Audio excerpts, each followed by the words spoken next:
ইসলামী বিপ্লবের মহান নেতা, যিনি প্রত্যেকটা মুসলমানের জন্য চিন্তা করেন, প্রত্যেকটা দেশের জন্য চিন্তা করেন।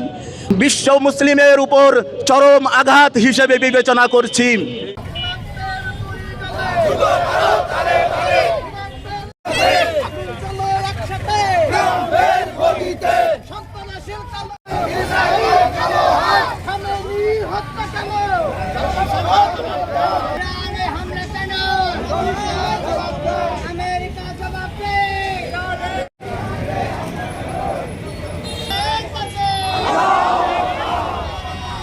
দাঁড়িয়েছিল এবং যার এই চেতনা বিশ্ববাসী তথা মুসলিম সম্প্রদায় বুকে ধারণ করছে, সেই আলী খামেনেইকে সপরিবারে হত্যা করা হয়েছে।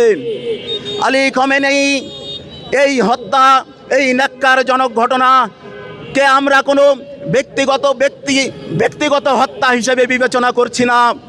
এটা একটা চেতনার উপরে আঘাত, এটা